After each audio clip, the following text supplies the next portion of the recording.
Mr. Colavito, will you take the roll, please? Ms. Driver? Here. Ms. Genovese? Here. Mr. Herbert? Here. Ms. Linthorst? Here. Mr. Mason? Here. Mr. Sawicki? Here. Ms. Williams-Galliano?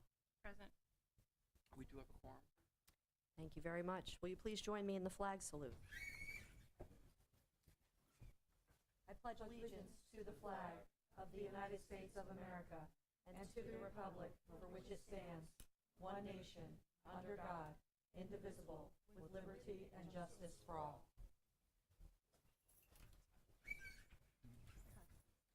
The New Jersey Open Public Meetings Law was enacted to ensure the right of the public to have advanced notice of and to attend the meetings of public bodies at which any business affecting their interests is discussed or acted upon. In accordance with the provisions of the Act, the Hopewell Valley Regional Board of Education has caused notice of this meeting to be published by having the date, time, and place thereof communicated to the Hopewell Valley News, the Times, I assume that means the Trenton Times, on January 5th, 2022. This meeting notice was also sent to Comcast Cable and Verizon Fios. The board reserves the right to enter into executive session during all meetings of the Board of Education.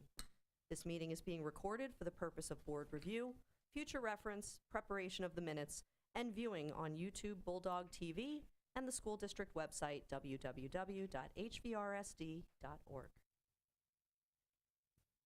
I will first request a motion that the board approve the following minutes of meetings. Regular and closed minutes of September 12th, 2022 meeting. Second. All in favor? Aye. Any opposed or abstaining? The motion carries. Now we will pass off to our student representative, Angela, for a report, please. Oh, does she have a mic? Hold on, let's get you a mic. Good evening. I hope that everyone has been doing well since I last saw you. Last month, I mentioned our plans for homecoming, and it definitely was a success. Over 500 students attended the semi-formal dance, and everyone enjoyed the light show and especially the photo booth. This year, Frankie Bancroft and Rory Danieluk were crowned as our homecoming royal leaders for their exceptional school spirit. The Student Council is more than pleased to hear all the positive reviews and experiences that students had at this dance. As I mentioned last month, we have a new group in our school called the Student Administrator Action Committee, and we had our first meeting. During this meeting, we discussed topics including mental health, increasing school spirit participation, and getting more involved in nonprofit organizations.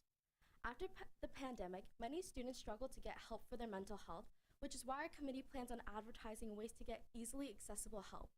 Many students are unaware of the school professionals who they can reach out to, so we would like to spread the word for more people to know that they have staff members who they can talk to about their mental health. Additionally, in order to increase our school spirit, the Student Council proposes to bring back decorating contests. Last year, we had a contest where each grade was in charge of decorating their hallway, and it was a great way for students to come together and have a great time. Our winners of the hallway decorating contest last year were the class of 2023 seniors, and we look forward to seeing who will come out on top this year. The Action Committee plans on choosing one nonprofit organization per season by bringing back donation drives so that we can really show our commitment and appreciation to our community. Finally, as I expressed that the Student Administrator Action Committee's goal is to advocate for the needs for the students, we will be having some type of office hours so that students can drop in and tell us the things that they would like changed or improved. That way the administration can receive more direct input and encourage face-to-face interactions for their needs. Thank you, Angela. Just a question regarding that Student Administrative Action Committee. How many members are on that body, and is it reflective of the student population? Is it different grade levels? Right now it is 5 people, so it is including Ms. Riley, the president, the vice president, secretary, treasurer, and me for the entire committee. But then I believe that for the drop-in hours, we will be including more of our class representatives so that we can get representation from all different grades. That's wonderful. I think that's really a great initiative. And I love hearing what you're saying about the mental health initiatives as well, and trying to encourage more students to reach out if they do need that assistance. So thank you. Any questions from board members for Angela? Okay, seeing none, we'll say thank you so much for that report. Thank you. I'll see you soon. And you're welcome to stay with us or go do your homework. Thank you so much. We know how busy you are. Thank you for your report. I am going to reserve my comments and will interject during the meeting, and so I will pass to Dr. Treese for her report. Thank you. Mr. Calavita, while you pull that up.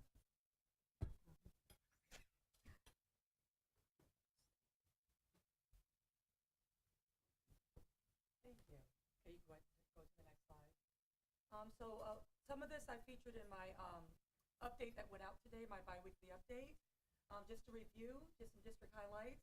We just completed the Week of Respect, and I'm happy to say that we were able to implement some curriculum from Character Strong. This was a curriculum that was selected by members of the school board who are on our SEL committee, our social emotional learning committee. And we have over 30 teaching staff members and administrators that also sit on the committee. They decided that it was important that we had a program K-12 where teachers were all speaking the same language, and they found Character Strong. So we were able to use that as sort of the foundation for a lot of the work that we did last week. In addition to the announcements that students prepared for their classmates about respect and ways to create inclusive environments in school, they had many assemblies, classroom activities, and in addition to that, staff had professional development on Monday, Indigenous People Day. In dyslexia, we had our intervention and referral services teams train, and we also had training on how to make your classrooms more inclusive for all learners and all students. Next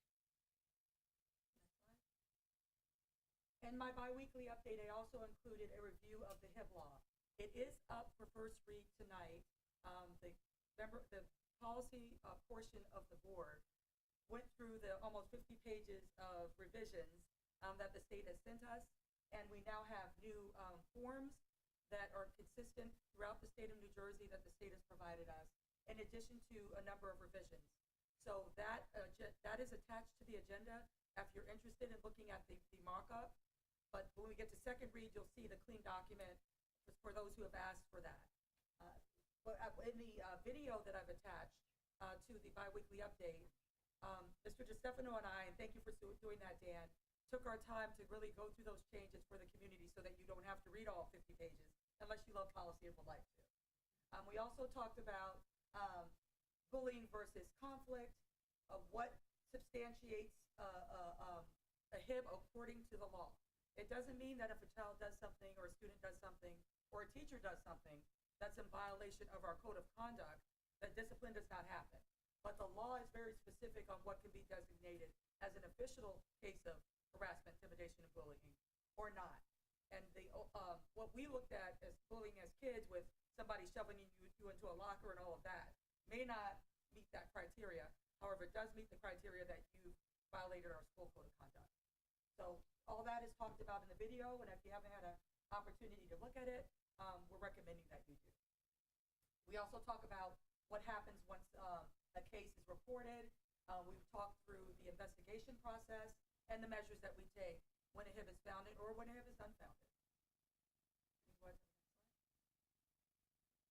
And finally, and this slide deck will be shared out to the community as well. We showed you on the main web page where you can find information about HIB. It's right on the first homepage. And on that button, you can click and you can access our page for anti-bullying and any forms for reporting. When in doubt, always call your school principal or the counselor, and they can help you through the process as well. This week on Thursday, this week is the beginning of Violence and Vandalism Awareness Week. So part of the work that we're doing is not just me sharing the harassment, intimidation, and bullying policies with you, but also going through, as promised, our safety protocols. We won't be able to share everything because some of that we don't want in the public to keep our schools safe, but we will be giving you a general overview. Ms. Smith will be conducting that with members of our first responding team, our local police, and teachers that have been involved in this process over the years with training. So if you would still like to come, I believe you could still sign up to come. We are not going to be recording this. This is a live presentation because, again, it has some sensitive information that's about our safety protocols, and we want to keep that information here in our schools and for our families. So please fill it out, and if you have any questions, they would like those ahead of time so that they can prepare their answers accordingly. So that's all I have with my updates, and today I wanted to take a little time to celebrate some greatness in the district. So I invited two of our stellar principals here. I'm going to start with Mr. Turnbull, who is principal of Bear Tavern, and he was recognized just recently as the New Jersey Visionary Principal of the Year. And so I have a video attached that we won't embarrass you by showing, but I did attach it for those who want to take some time to watch why Mr. Turnbull was recognized. But just the great environment and the culture that he creates in his school. He has done an exceptional job in really turning around the climate at Bear Tavern. When we hired him, he was charged with doing that, and he's far exceeded our expectations. Bear Tavern is a great place to learn and grow, and as the students said in the video, whatever they dream to happen in that school, you make it happen. So I just wanted to give you a round of applause and open it to the. So would you like to say a few words? Thank you very much. Thank you, Dr. Treese and Ms. Linthorst and the entire Board of Education and community. And it's been a surreal last few weeks, and then that picture was taken on Thursday morning, but they received a nice plaque for the award. And the only disappointment was that it wasn't sort of put together like a puzzle, because that award, it'll gladly, don't get me wrong, I'm hanging it in my office, so, I'm going to keep it. But it belongs to so many people, and so many people at the table right now. The young man standing behind me, and all of our colleagues and the principals, and all of the staff members at Bear Tavern every single day push me, in ways it's funny to win that award, and I'm hanging on by a thread just to keep up with them, and that's the amazing part. And it's the best community that I could ever imagine, and our students every single day surprise me, shock me, impress me. So likewise, I'd like to thank all of you for taking a chance on me 8 years ago, but just for the supports and the resources that we have in the Hopewell Valley. We're so lucky, and that's in large part due to all of the work that you put in every day. So thank you, and I appreciate this.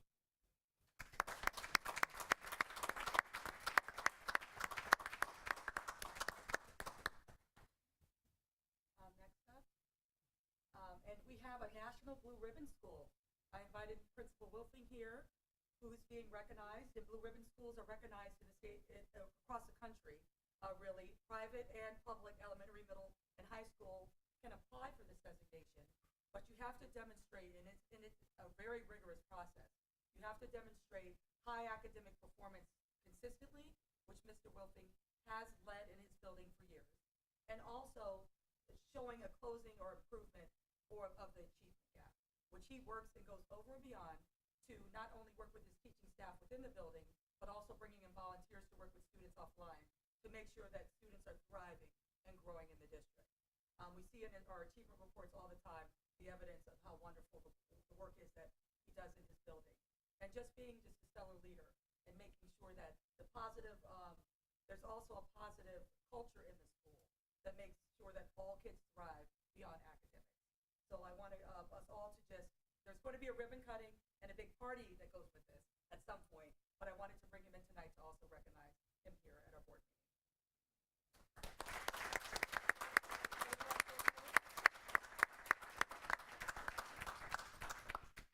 Thank you. And thank you, Mr. Turnbull. You should probably have your vision checked if you thought that I was the young man behind you. But thank you, Dr. Treese and Ms. Linthorst and the board for having me here tonight. I appreciate the opportunity to just give a shout out to the folks back at Stony Brook. Hopefully some people are watching or listening. Our students, our families, staff, I couldn't have asked for a better landing place 18 years ago. And still to this day, I think I'm one of the luckiest people in the world to be able to go to that school in this district and be part of something that is just absolutely wonderful. Hopefully some of it is because of me and not in spite of me. We do our very best to put our children first, put the children at the center of our learning each and every day. And that's it's a tribute to all the work that our predecessors have done since day one, 2002. Dr. Fitzpatrick, Mike Fitzpatrick, Kate Napolitano, principals that came before me, and really laid the groundwork and made those words, truth, beauty, and goodness, something that stands in our rotunda and something that we try to live up to each and every day. I'd be remiss if I did not give a shout out to the committee for the Blue Ribbon application process: Kara Levy, Sarah Hollick, Josh Carlani, Marcy Thomas, Debbie Nutt, Alyssa Ronaldo, Amy Jimenez, Jackie Scullin, and Susan Hamill. It's a 23-odd page application process, and those folks really did a fantastic job of pulling all the resources together, all the words together from the various departments within the school. Fortunately, it was all nonfiction writing. We didn't have to make a darn thing up because the people that are in that building each and every day are that good, and I applaud them. So thank you. If you're watching and listening, thank you very much from the bottom of my heart. Appreciate it. Thank you. Thanks for coming out.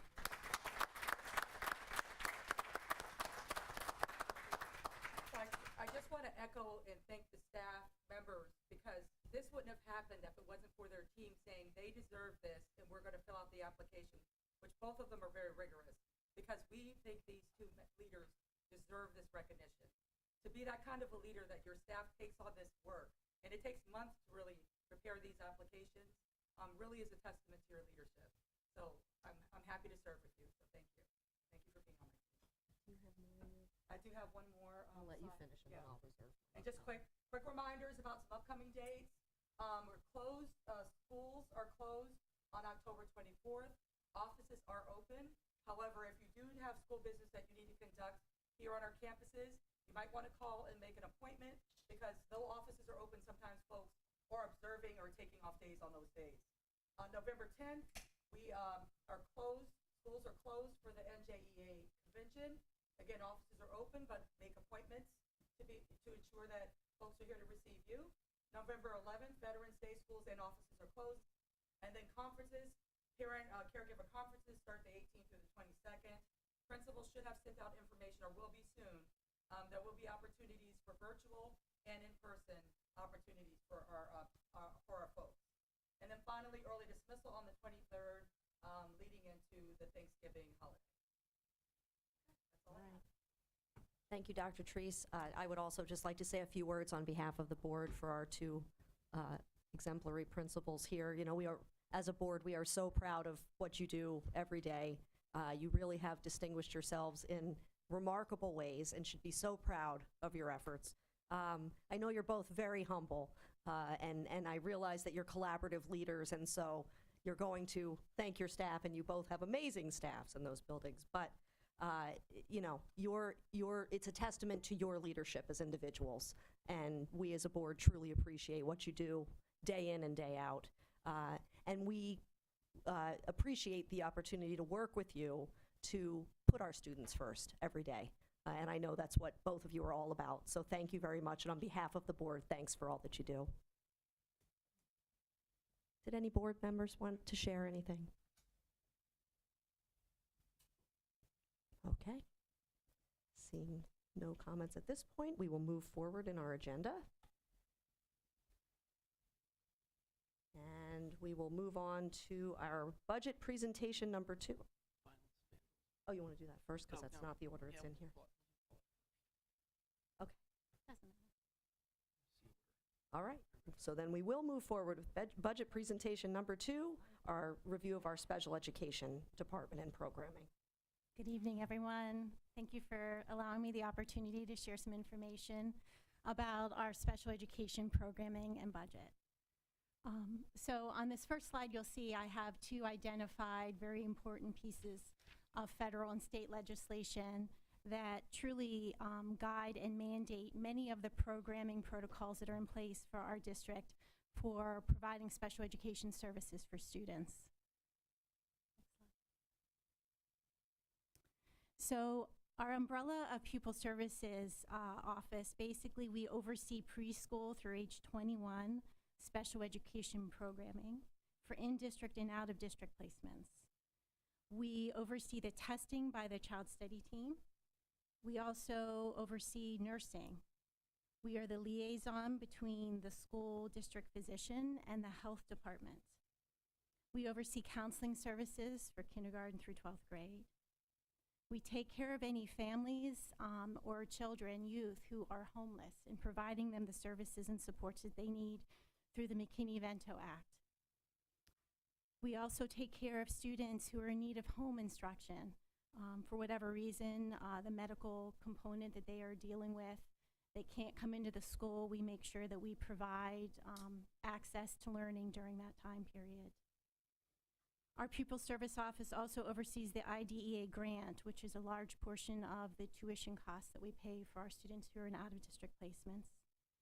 We oversee semi-Medicaid and services, which is the physical therapy, occupational therapy, speech, and counseling services for our students who qualify. We also coordinate extended school year, and over the last 3 summers, our extended school year has been bursting because we have been working really hard to make sure that our students have not experienced traumatic learning loss. So we've been able to implement additional programming and supports during that time, especially over the last 3 years. Next slide. So if you were to look at our frontline IEP program today, we have a total of 762 students in our district who are classified and who are receiving special education services. We have about 39 students who are not identified yet, but who are right now currently in the process of being evaluated and determined whether or not they will be receiving special education services. So that totals about 811 students right now. And if you look up on the slide, you'll see per the New Jersey Code, which I brought this, it's a very large book for if you have trouble sleeping at night, it might be a nice read, but this book I carry with me. It is, I have my other Bible, but this Bible I carry with me, and it really helps guide our protocols and practices to make sure that our children are able to access learning. But part of the classification is understanding that the students are found eligible through different categories. And this is a breakdown of our current student population throughout the district who are receiving special education services. I'm super excited and proud to say that all 4 of our elementary schools house our preschool. We have a preschool in every single elementary school, which is great. So we definitely are growing. We have a wait list for a lot of our students in the community who are hoping to be a part of our preschool programs. And we have both half-day programs and we have full-day programs. The full-day programs are for our students who are identified as preschool disabled, meaning that they need support and need special education services. We also have students who are in our half-day programs who also receive special education support, mostly in line with speech, OT, or PT.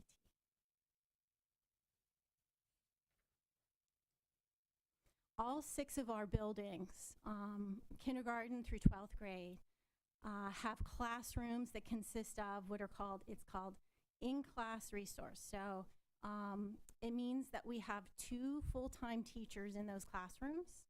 One of them is a certified general education teacher, and the other is a certified special education teacher.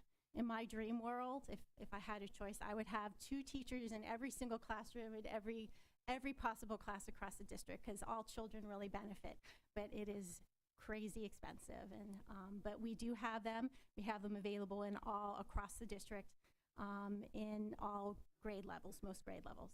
We also offer resource room classrooms in all 6 of our buildings.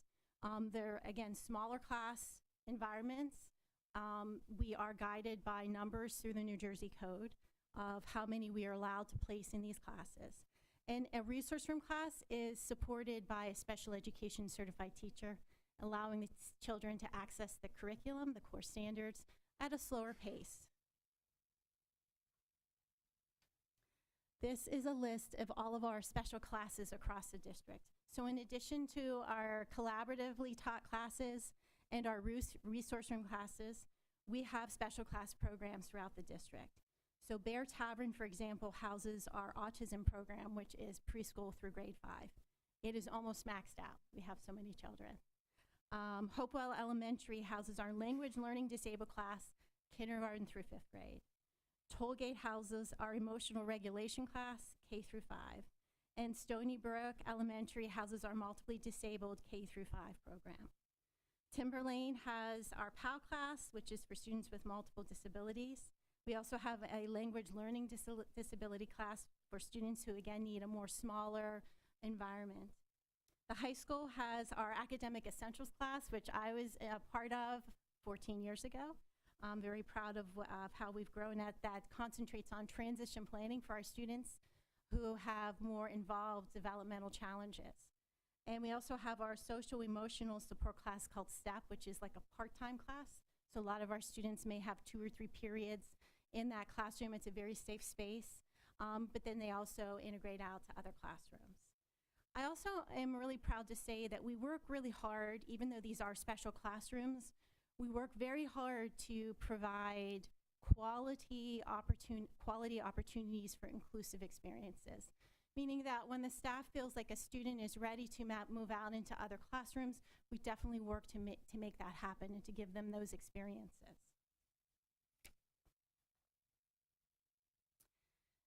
I have this slide to just help you better understand where we are having to be guided by the New Jersey Administrative Code. So the collaborative classes that I spoke of, where there's 2 teachers, per this New Jersey code, we at an elementary level can only have 8 students in that classroom receiving special education services. And at the secondary level, same type of classroom, we can only have 10. And then we can't have any more. If we do, we have to seek waivers, but we try not to do that.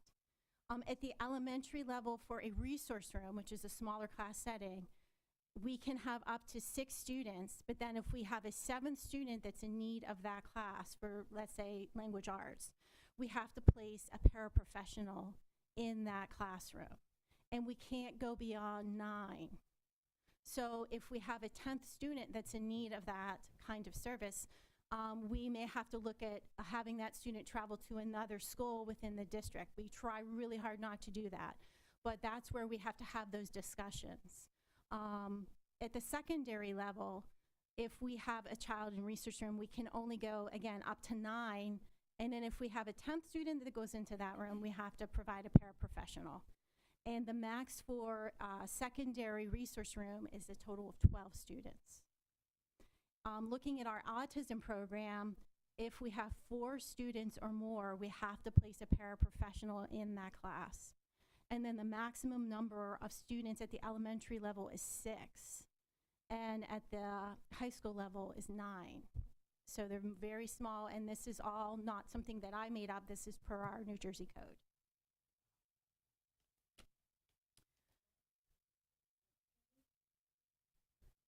Can you just clarify, in the numbers, it says the maximum number of students with disabilities. So if they are in a blended class with the 2 teachers, what's the maximum? That is the maximum for a child with an IEP. So we can't, at the elementary level, we can have up to 8 students. Let's say it's a social studies collaborative class in 5th grade. We can have up to 8 students in there with IEPs who need support in social studies. The Gen Pop might be in with them, and you can... They will be with them, right. And it's usually at least half, at least another 8, sometimes 10 or 12. Okay. I think we go up to, 23 here? Our class size is hovering at an average around 22, 23. Okay. It's rare we hit 23, though. Most of our class sizes are smaller than that. Yeah. Right. Okay. So we do have some students for, whatever reasons we feel that they need a different type of educational environment.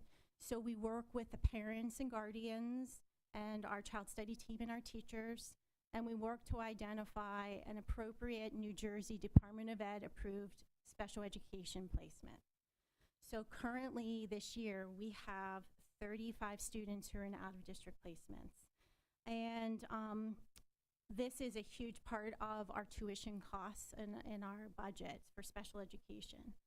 I can say that, you know, we work really hard to provide our students with their least restrictive environment. We really want to try as much as we can to keep them in their neighborhood schools so that they have access and opportunities. But there are reasons, and I'm grateful to be in New Jersey. I've been in other states where they don't have these out-of-district placements, and I'm not sure that it's in the best interest of every child. So we do have this. We work to keep them at home as much as we can, but we also, when we need to, we want to be able to support them and to find them nurturing environments that can help them access their learning to the fullest potential possible. So these are some of our big ticket items that I just want to highlight. So on this page, you'll see costs of our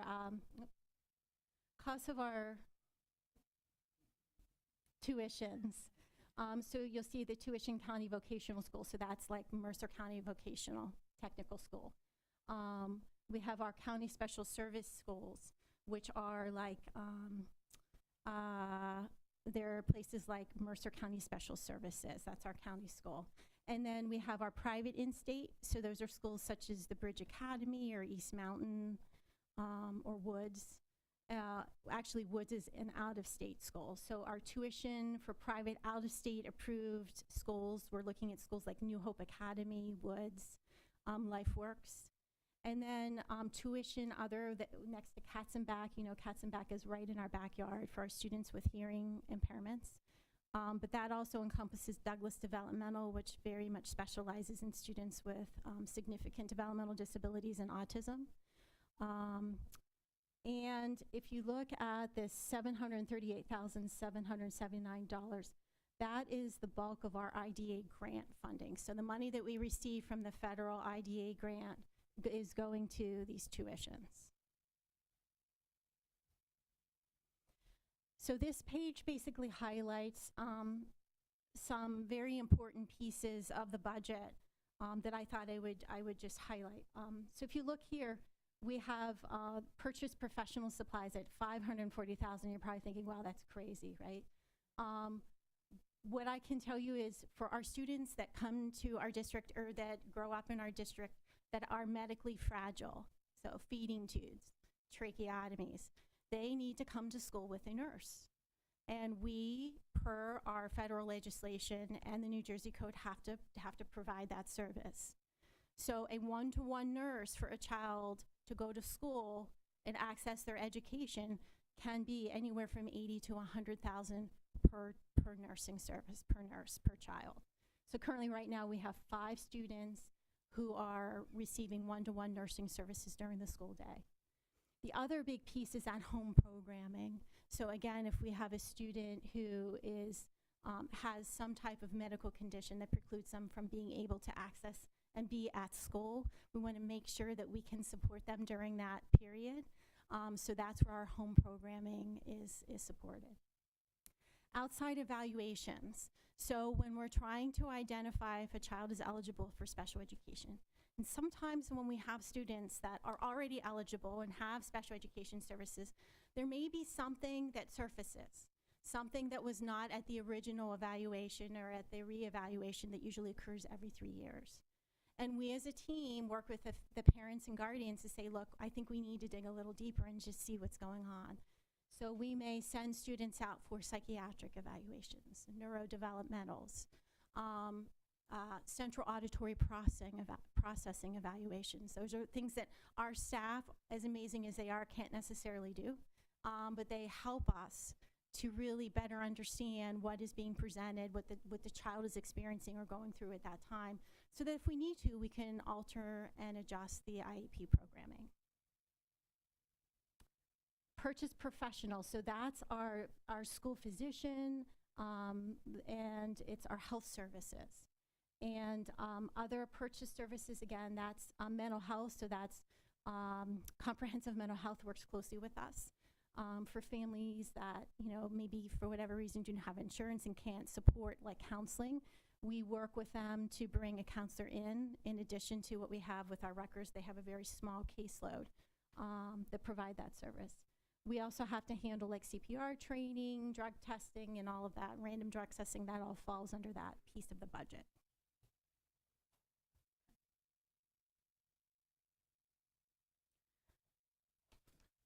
Okay. So this slide shows, again, some really important items, but they are pricey. So our occupational and physical therapy supplies. So especially over the last 3 years, we have students that have needed to access text-to-speech, speech-to-text. We have students that are in need of FM units because of their hearing challenges. They're costly, but for these children to access learning and to reach their potential, we have to be able to provide these resources for them. Health supplies, that actually is a little less than it has been over the last 3 years because we had a lot of our masks and our things for our nurse's office. We had to really reinforce them, so that is a little bit less. And then our purchase professionals. So when we need to, if we need to contract for physical therapy or occupational therapy, beyond what our staff is able to do, we work through this piece of the budget to provide that. Assistive technology, teacher of the deaf. Again, like teacher of the deaf, it has to happen. We have to be able to provide these services for our children throughout the school year, and that falls under that item. So this is something that I'm just asking you to reflect upon. With our ESSER funding over the last 2 years, we have used portion of this funding to support a Rutgers clinician, Samantha Awadala, who I think if for any of you have had time to log into her Parent University webinars that she ran last year, and just seeing what she's done to support our students, she's been a real asset. And having this liaison and this support professional to support some of our really high-level mental health, social-emotional challenges with some of our students has really helped not only the children, the parents and the guardians, but also our staff.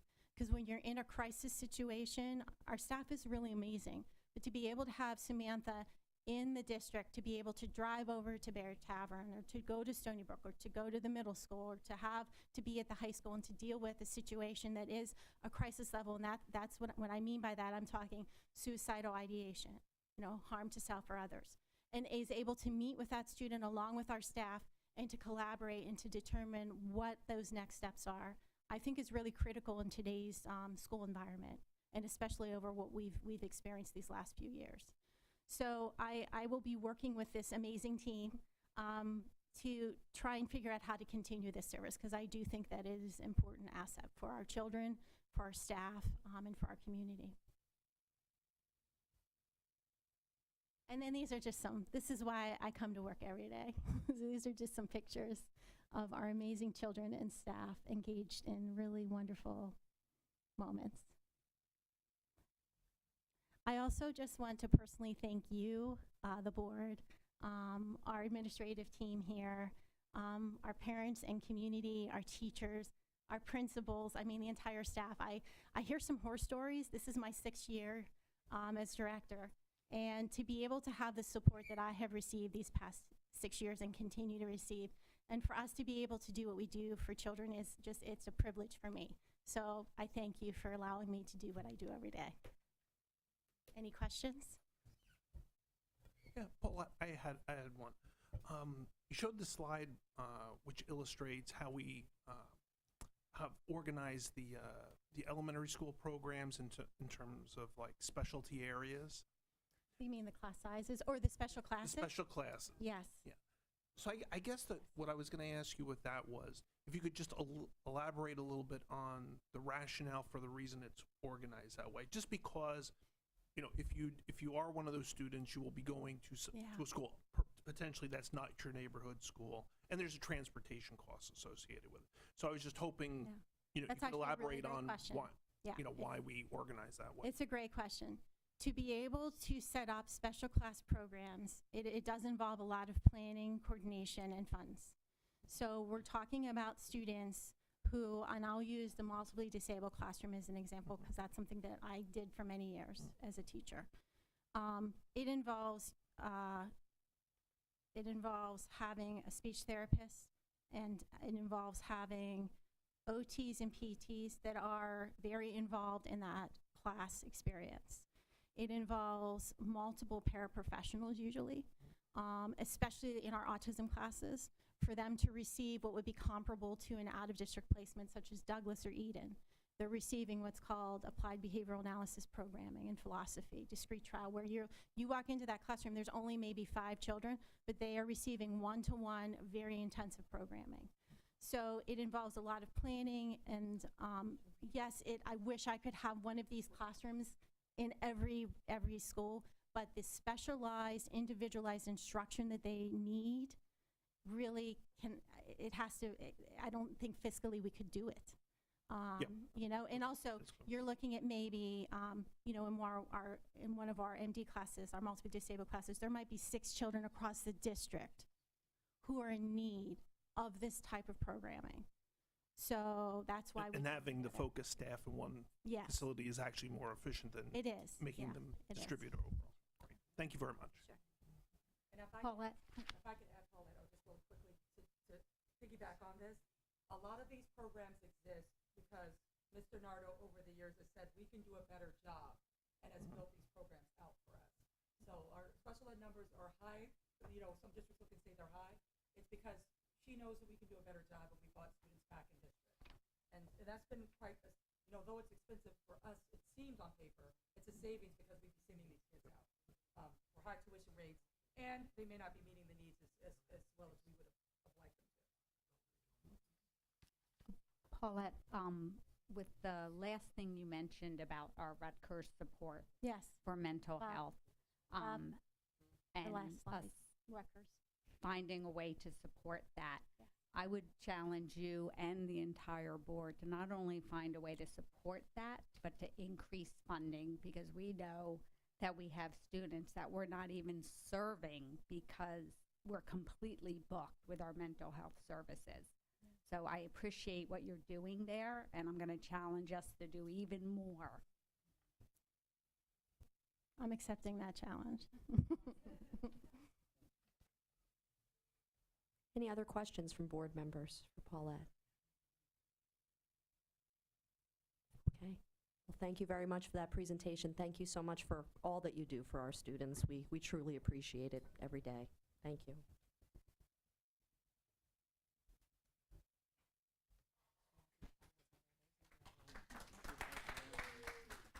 Here, here.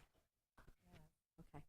Okay, we will move on to our public hearing and special opportunity for public comment on the 21-22 periods 1 and 2 report of violence, vandalism, and substance abuse. And we will go to Ms. Smith. All right. Can you hear me? Is this okay? Good evening. Thank you very much. So we're here again. You may remember that back in March, Dan DeStefano, who's here this evening, who will be joining in just a few minutes, we presented our findings on the first half of last school year. Well, this is the full year. So this is something that we do annually, and we review all the statistics from the course of the school year. So this is a report of last year. You will remember that at the last time we discussed this, we did talk about how many of the statistics that were recently shared were during the pandemic and the strange, schedules that we had at the buildings, and so the numbers were slightly skewed, and we did prepare you that those numbers would be increasing slightly this year, which, we saw that when we presented in March, and that continues for this presentation as well. So, first slide, Mr. Paladino. So this is just to inform you, this is the form that is presented to the state after when their reports are due for violence and vandalism, and this also includes any harassment, intimidation, and bullying reports would be included in this form that goes to the state. Next slide. This section is the actions taken. So typically we only have 3 years, but we decided to include that 4th year so you could see the pre-COVID data. I think that that's a little bit more of a baseline to compare what's happening. These are statistics for the entire district, so it's not just one building. Over the last several years, we've really moved towards in-school suspensions rather than out-of-school suspensions. This is a way that students can be provided teacher assistance during the day. It's not that free time that we know often happens when students might be home on an out-of-school suspension and perhaps there's no one there to kind of monitor what's happening. We prefer the students to be in school when possible. Next slide, please. So this next chart shows you the count of incidents. So there's locations down the left-hand side and the breakdown of the offenses across the top. Just a few things to note. Substance does not include statistics from the random drug screening that takes place. These are only students who are actually found in possession or under the influence. I'm going to allow Mr. DeStefano to speak about the HIBs in just a few minutes, but you can see that the chart highlights when the HIB has been confirmed versus when one was just reported and alleged and was not confirmed. Okay, and our incident totals are there. This is the first time that we've had a weapons incident occur in quite a while. And while I cannot discuss the specifics of the situation, please know that it was taken extremely seriously. It was a student who was new to the district, and it was one of those situations where it was forgotten from the weekend sort of situation. So, you know, Dr. Treese was immediately involved, police were, the superintendent, the principal, parents were involved, that sort of thing. So just want to make sure everyone is aware of that. As part of what's been going on in the schools, and I know Dr. Treese has talked about this in response to the numbers and just our concerns overall about student behavior and how we're handling things in the schools, restorative practices has become something that the schools are really delving deep into. They've created databases of resources to use with educational components when infractions do occur as part of, you know, what happens with the student. We've had some increases in our CSO at the high school and after school between the middle and the high school. In addition, with Mr. Narder's assistance, we have a K-12 student assistance counselor, which we've talked about at this meeting as well, to really start early on with those interventions with our students at the elementary, continuing at the middle and high school, and adding that additional support. Next chart. So this would be a 4-year trend, so you can see just kind of another way to show those statistics.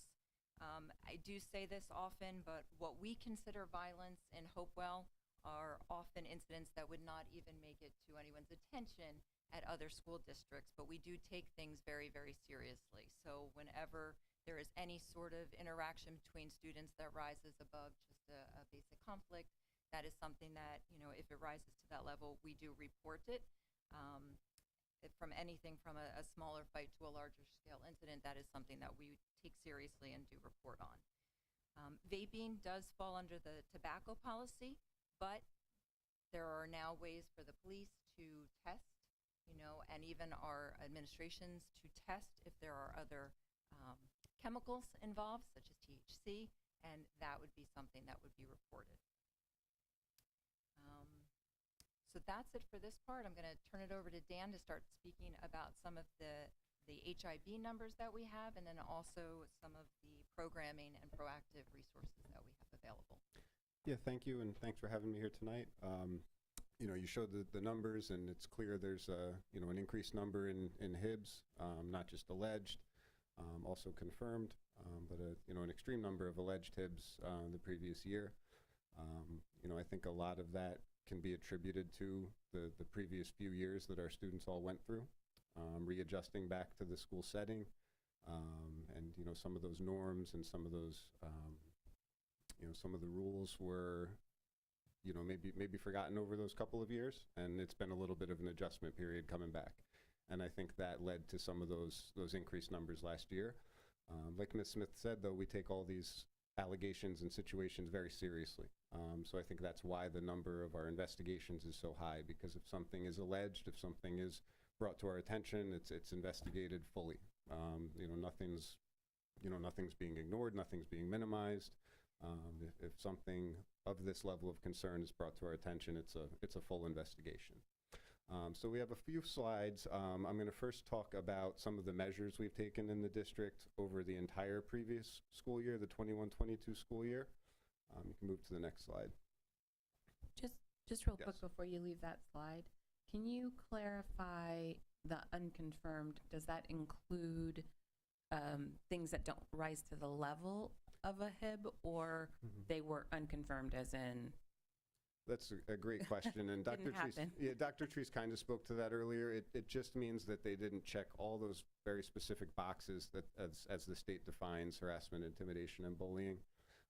She and I did record that video last week, and that's one of the points we talked to at length of the very specific, narrow definition in the state's eyes of harassment, intimidation, and bullying. And just because something doesn't qualify as such, that doesn't mean no wrong was done. Just because it's unconfirmed doesn't mean we said, that didn't happen or nothing wrong was done. In, I believe, every case of an unconfirmed HIB, there's still actions taken. There's still work that's done with the accused, with the alleged victim, to make each whole and to make a learning experience out of what happened, whether we find that it's a confirmed HIB or not.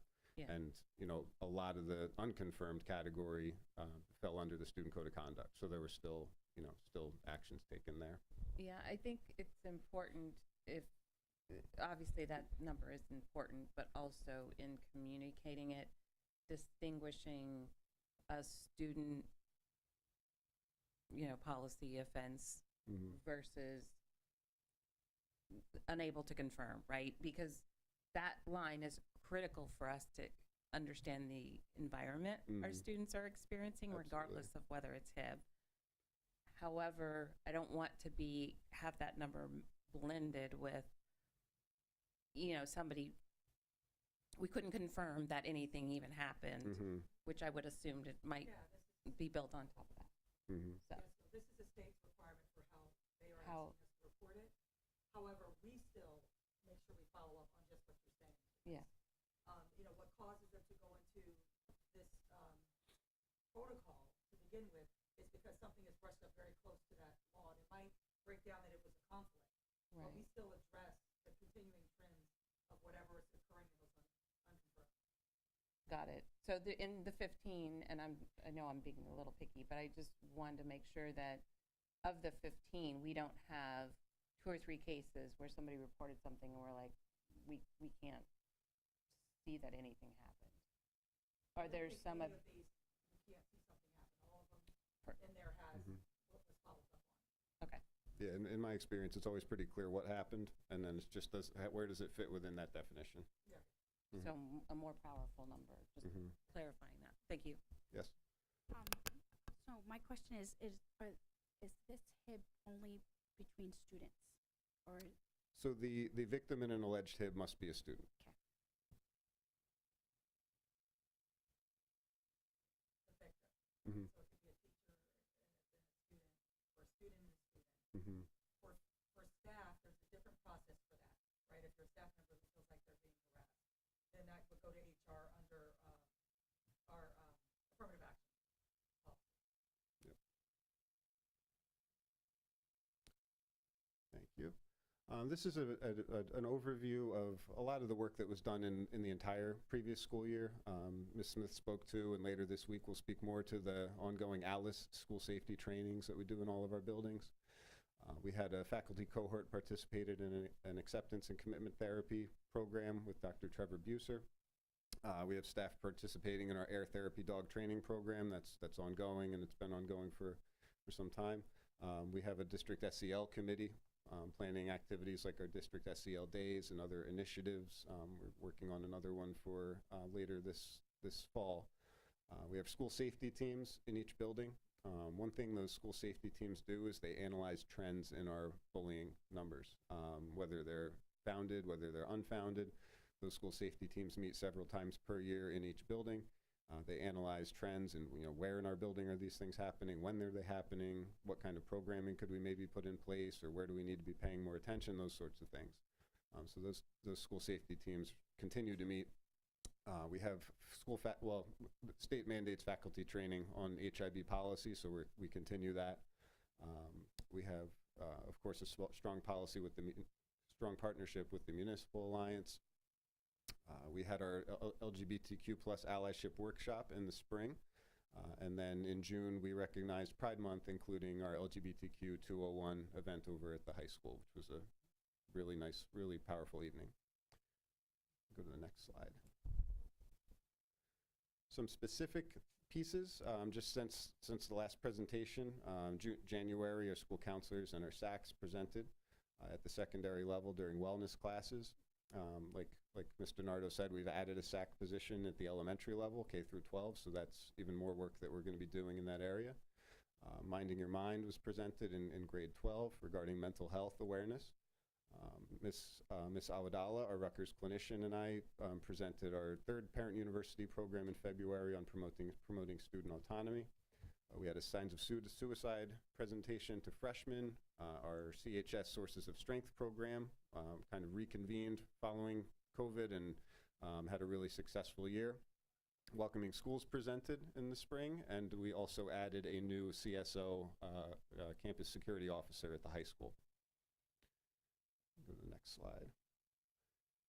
Some upcoming and ongoing things that we've been doing just this school year. September, we recognize Suicide Prevention Month. October, recognizing the Week of Respect, School Violence Awareness Week. And later this week, as has been mentioned, on the 20th, we have our school safety presentation in the community room, which everyone's welcome to. We had a school social media safety presentation to grades 4 and 5. It was a really, really excellent program. I think powerful message and well delivered to those students on a topic that's sometimes hard to deliver powerfully to that age group. We have anti-bullying specialists in each building. Later this week, we'll be conducting a training for those anti-bullying specialists, as well as new administrators, new counselors, and a lot of our child study team members who tend to participate in our HIB investigations. We'll be doing that training on Wednesday morning. We have the SEL committee, again, as I mentioned, planning for another SEL day in November. Early implementation of our Character Strong K through 12 SEL curriculum, which was mentioned.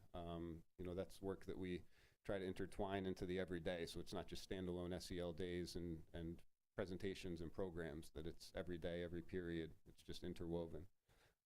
We have faculty signed up for youth mental health first aid trainings throughout this school year, and at the high school they've introduced black and gold team competitions on our school spirit days, and tracking number of infractions throughout the year, and the different grade levels and different teams earn different amounts of points for different things. That's all I got. All right, thank you so much. Are there any questions from members of the board?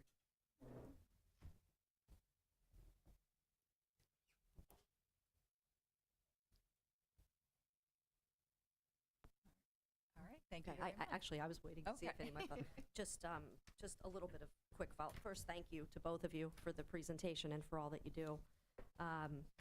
Just a question, since we have you, Mr. DiStefano, wondered if you might also weigh in. Mr. Nardo had mentioned the Rutgers clinician and how we're considering that, and I wondered if you might speak to that as well in the work that Samantha does here. Yeah, I mean, I can't put a price tag on it. I think she's been extremely valuable to the district. Like Mr. Nardo said, working with the students at that highest level of need. And like Mr. Nardo said, we're talking about active suicidal ideation at that point. Really high levels of concern.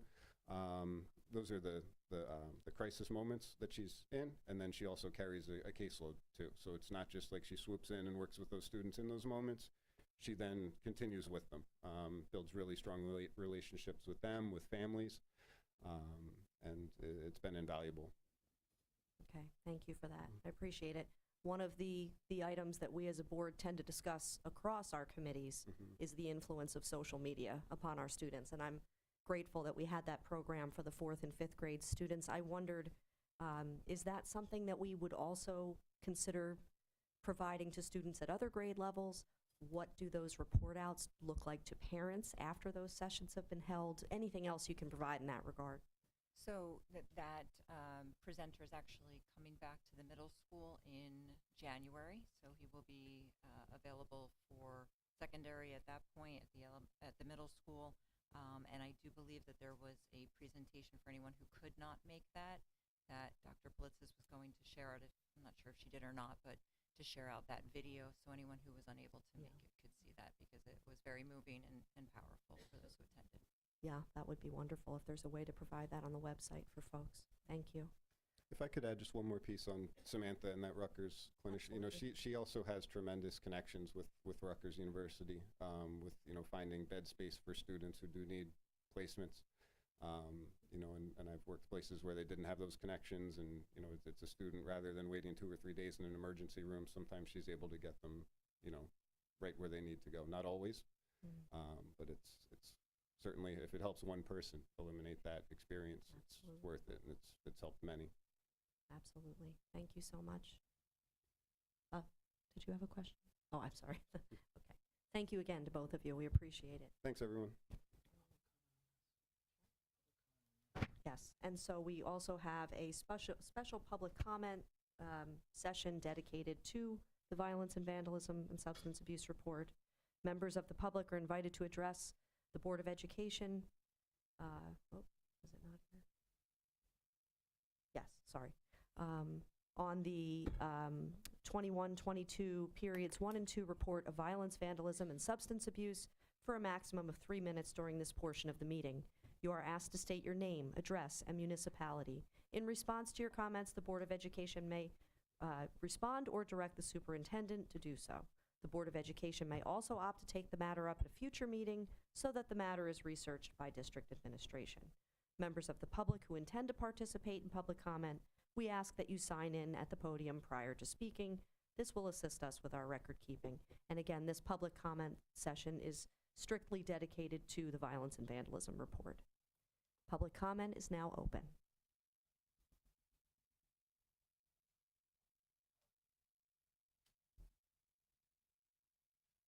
Okay. Seeing no one, no participation in that, we will close that public comment period. Okay.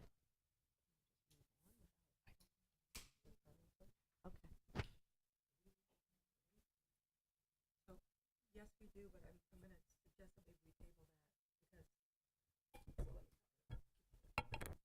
So we're looking at the agenda, and on here we have the self-assessment that the schools do. And Mr. DeStefano, we had you present on that last year and talk about the self-assessment.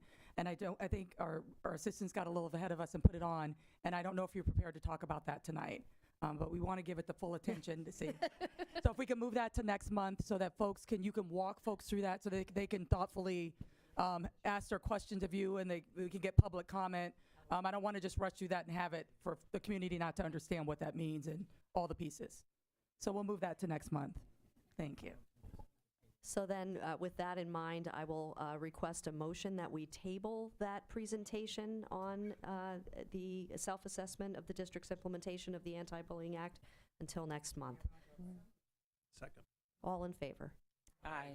Any opposed or abstaining? The motion carries. You're off the hook. For now. So then we will move into our second public comment session. Members of the public are invited to address the board on any matter for a maximum of 3 minutes during this portion of the meeting. You are asked to state your name, address, and municipality. In response to your comments, the Board of Education may respond or direct the superintendent to do so. The board may also opt to take the matter up at a future meeting so that the matter is researched by the district administration. Again, we ask that you sign in at the podium, and public comment is now open.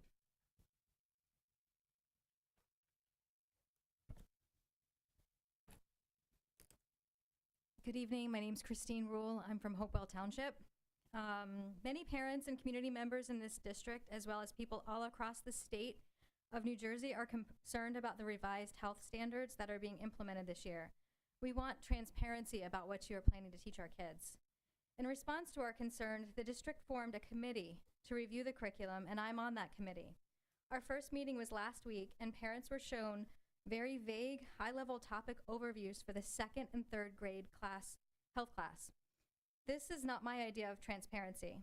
In addition, this first review meeting occurred after 4 health lessons had already been taught to 2nd and 3rd graders.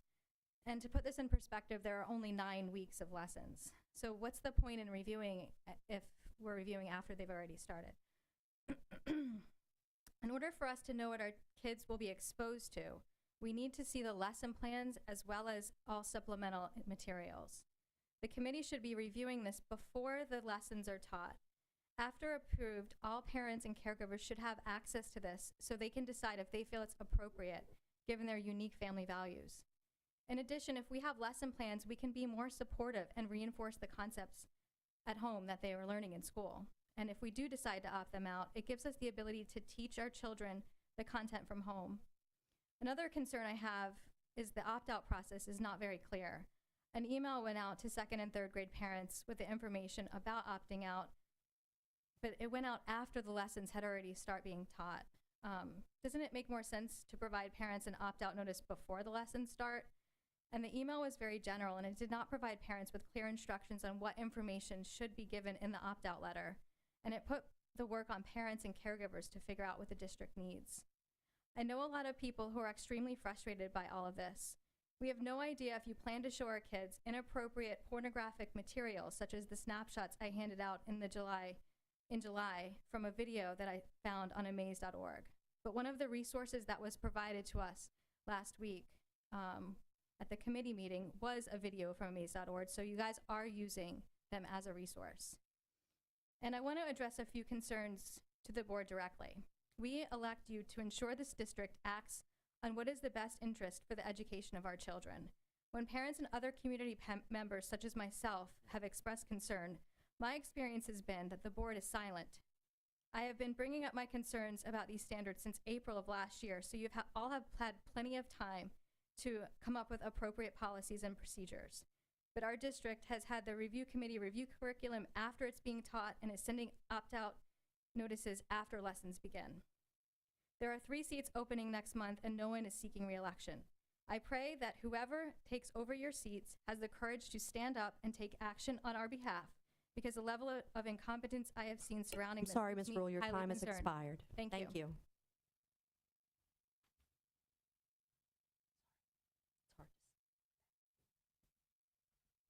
Anyone else for public comment?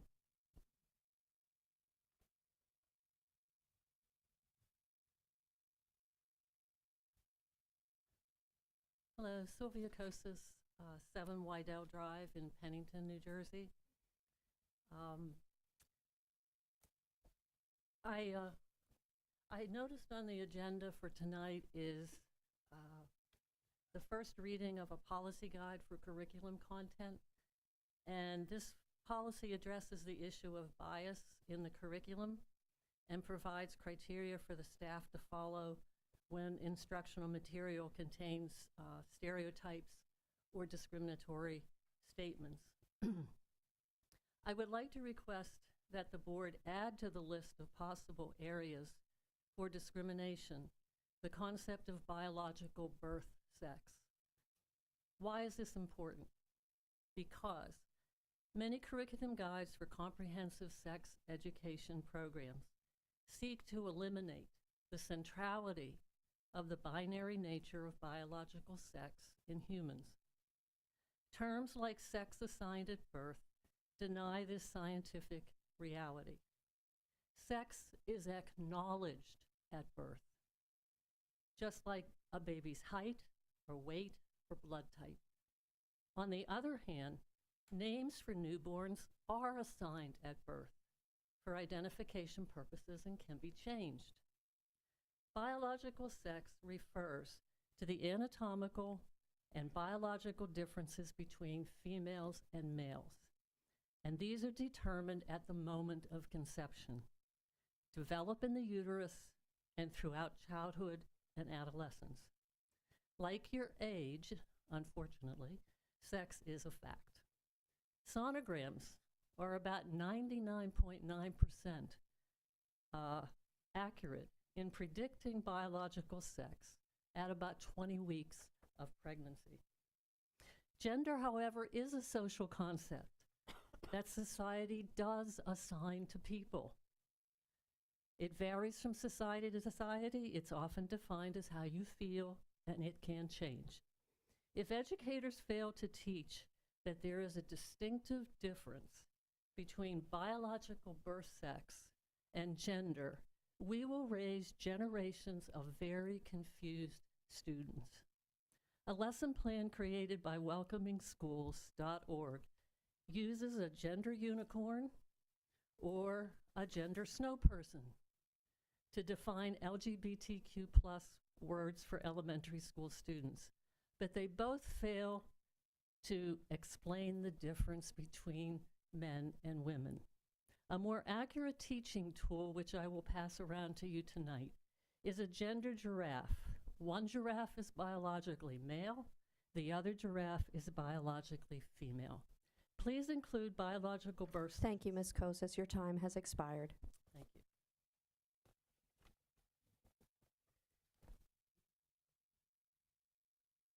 Anyone else for public comment?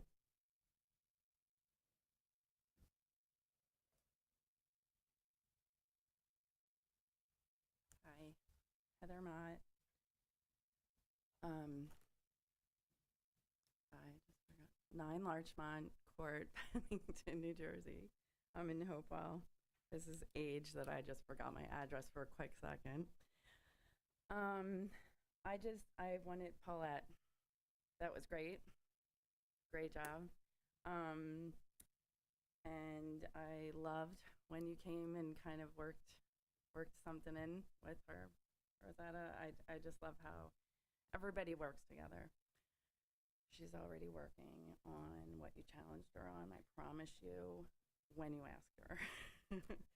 So I just wanted to say that having had 5 kids and then 3 children who, my nephews who came in when their mother passed, I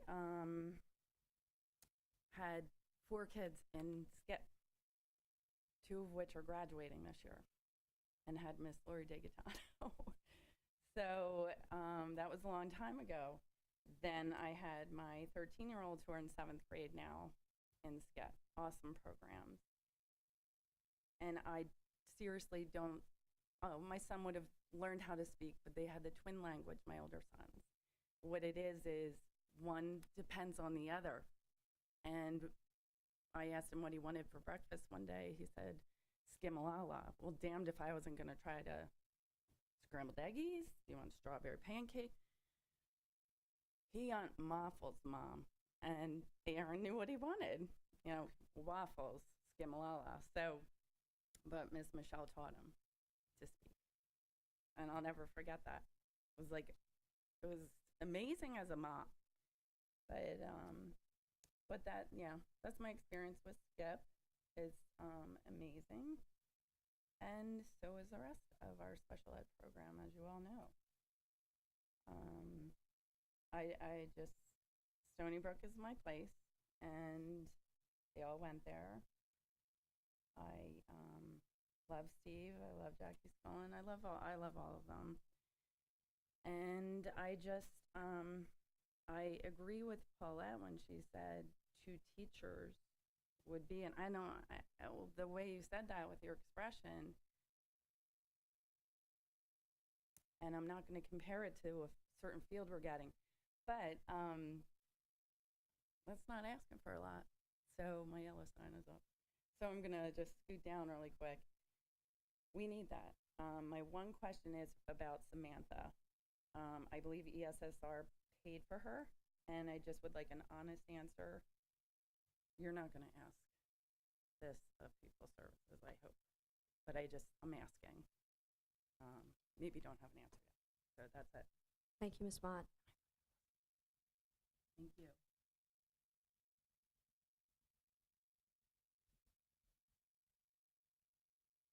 Anyone else for public comment?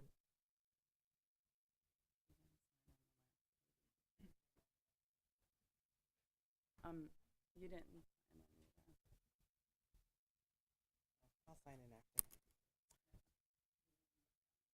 Kate Ham, Pennington. I just want to thank you, Paulette, for your thorough presentation this evening. I think it's important for all of the families who have children with special needs, and it's almost as important, if not more important, for our families who do not have children with special needs to understand where the money needs to go in this district. If we are inclusive, we are all working together. And so I think a lot of families who do not have neurodivergent or children with special needs need to understand where the funds are coming from. I am going to take what Ms. Genovese said here very intensely and to heart. I do hope that this board will find a way to fund Samantha Awadala's position for the upcoming school year. I do think she is only one person, and I do not believe she can service 3,400 students in this district alone. I would charge you with finding the funds to fund not only her position, but an additional position for a second individual to potentially split it between an elementary and a secondary, so that there are two individuals who are at the disposal of all of our students as they are continuing to come out of this pandemic. It's not going to be a 2-year or 3-year. For many of our students, it's going to be a 5 to 10-year turnaround. And I think it's extremely important that as a board, we find the funds to fund not just Samantha's position currently, but fund hers and an additional position moving forward. Thank you. Thank you, Ms. Ham.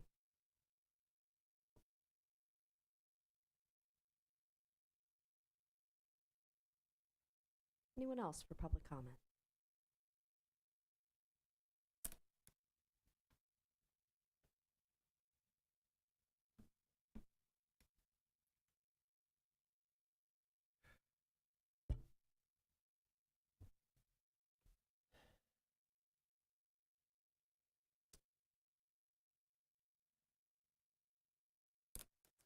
Hi, my name is Brian Kavanaugh.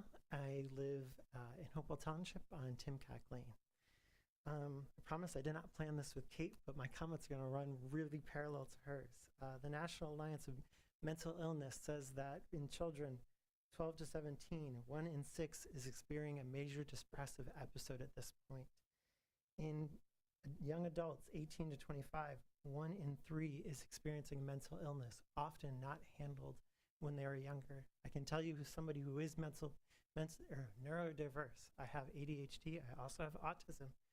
The anxiety level I have right now from a lifetime of masking and pretending I didn't have those things and learning how to cope with them is extremely high. And I have to deal with a counselor now quite often to just function in everyday life. I am shaking talking in front of you, even though I love talking in front of people. It's just reality that I deal with every day of my life. Miss Alawadala is amazing, not only for our students, but I also say she made a couple special appointments with Strive PTO last year, where she not only spoke to mental health to our parents, but also spent a particular evening going over the parent university just specifically for our parents. Her position is extremely invaluable, and the fact that she cares and spends time of her own with us as parents is so needed. I agree, we need more mental health support and mental health staff. The statistics that are in our young adults is often because they're not being handled or helped correctly when they're in our hands as a district. So I really would encourage the staff and the board to consider adding additional positions for mental health specifically. Also would just say, as the president of Strive PTO, talking with another parents, our paraprofessional positions are extremely important. They are the first people who often connect with our students. They connect, especially at our secondary level, for most of the day where they're in and out of other teachers' hands. That connection point really helps them out. So I would encourage you to really consider our paraprofessionals, finding ways to strengthen those positions across our district. Thank you so much. Thank you, Mr. Kavanaugh.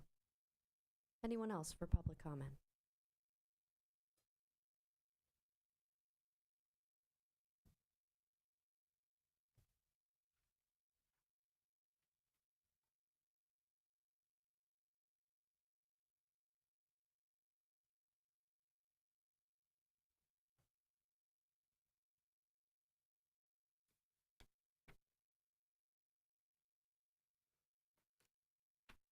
I'm Allison Yakis. I live on Westcott Boulevard in Hopewell Township. Good evening, and thank you all for your tireless efforts to serve our community. At the beginning of the school year, the teachers are asking in multiple classes what a child's preferred pronoun is. It is estimated that 2% of the youth today identify as transgender. Maybe it's higher. I don't know the percentage in Hopewell, but my concern is this. You're casting out a net into a population of children to catch 2%. Why is the district asking students to fill out multiple surveys to declare their preferred pronoun? Is this a district policy or a teacher preference or a state requirement? In addition, if a student declares the opposite gender, does that trigger a notification so that you can actively support them now that you have identified this information? I would assume you are responsible to do something if so. I fully recognize that there are transgender students in the district. Please do not misinterpret my comments as being judgmental towards this population. I believe that everyone has the right to be who they choose to be. In addition, this population should be fully served. According to the Trevor Project, transgender youth suffers from significantly increased rates of depression, suicidality, and victimization, so please, let's help them. As a parent, I do know one thing. The teenage brains are schizophrenic. They are making choices and decisions based on emotions and feelings in a moment and nothing more.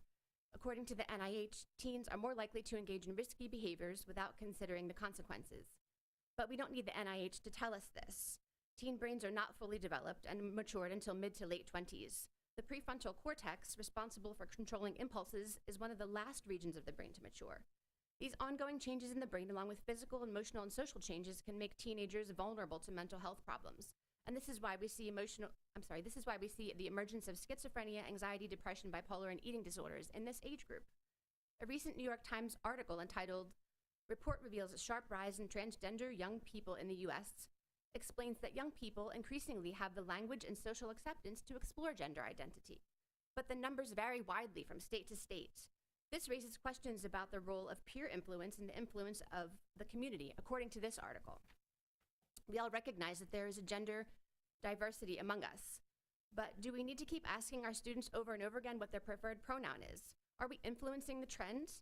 Believe it or not, some younger kids don't even know what this means yet, and it's upsetting for them. They come to school and are asked, and they come home and cry to their parents. They don't work in corporate America yet, so let's let them have the innocence of their youth. Dr. Treese, at the last board meeting, you commented that the district's looking at ways to strengthen interaction with the community and how we impact, form, and shape policy in a collaborative way that we can work together as partners. I'm looking for a partnership here. I'm skipping ahead a bit, but there has to be a better way to catch the 2% of transgender students to declare their pronouns without having to ask the 98% multiple times. Maybe we should ask the parents if they want this done in the district. One solution to the problem might be to add a preferred pronoun. Sorry, Ms. Yakas, your time has expired. Thank you. Thank you.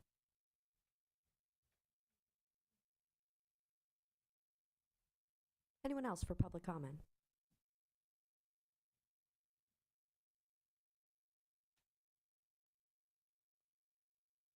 Okay, thank you. With that, public comment session 2 is now closed.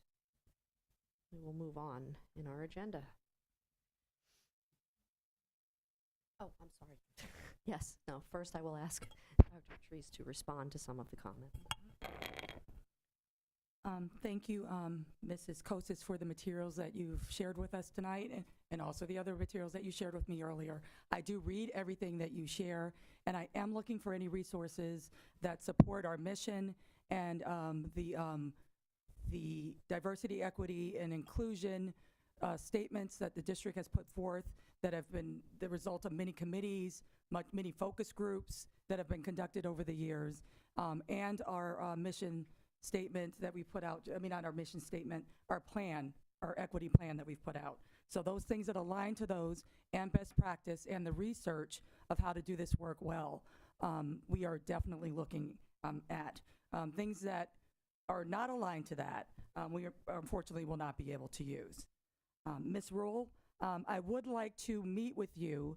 I was not at the meeting where you met with Mr. Lewin and Ms. Plitzis, and I know that was online, but if I can schedule a meeting with you, Dr. Plitzis and Mr. Lewin, because there wasn't much feedback that happened that night. I need you to give them that feedback with me present, and let's work through some of the things that you shared tonight. I think that's very important.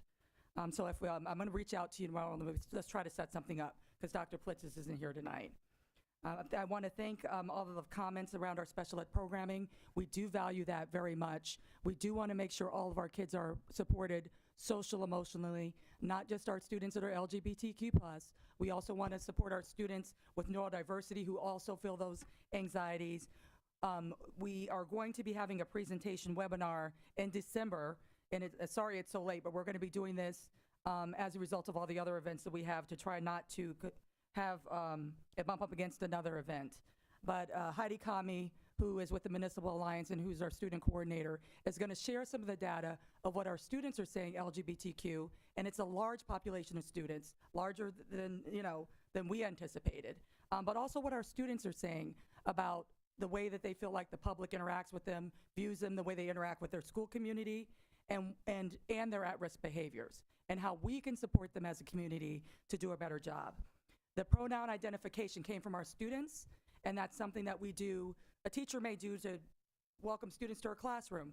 Tell me something about yourself. What names do you want us to call you, and make sure that we're saying someone's name properly, especially if it's a name and that has in a language that we're not used to pronouncing, and not nicknaming someone because we're not taking the effort to learn their name. Not wanting to misgender someone, which happens. I've done it to a student, not meaning to.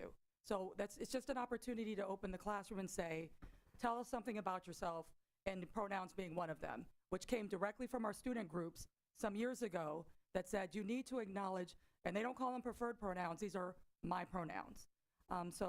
That came directly from our student population. We try to work closely with them. They're closest to the ground.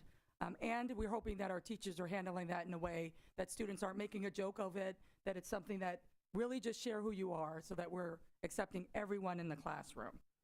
So that's the purpose of that structure, and I will certainly take this feedback back to our teachers on how we're doing this in a way that's inclusive and not making folks feel like they need to say something that may not be accurate or just to fit in, because that's important as well. I think I covered everything that was on there. Besides, yes, we do want to find another counselor. We do have to find the funds for that, but we are taking that seriously. That's something we've been looking at for years, in addition to increasing the use of comprehensive mental health, which we have also done over the years. So it's a priority. It is a priority. Yes, absolutely. Thank you, Dr. Treese. I would also add to that, this board took a big, went in a new direction this year and formed a new standing committee, which is something we have not done in many, many years, in creating our social and emotional learning committee. And in that committee, we have in-depth discussions with the leadership of Ms. DiNardo on the state of our mental health services and what we do here as a board and as an administration. It is something that is vital and something that we have in our sights, and I invite Ms. Williams-Galliano or anyone on the committee to speak to that as well if you would like to, but we know how important this is and how critical this is to the health and welfare of our students at this point in time. And we continue as a board to keep an eye to those goals and to those initiatives to make sure that all children are supported in that manner. That is very important to us as a board. I would also say that with regard to to Ms. Rule's comments, I can speak for myself as a board member.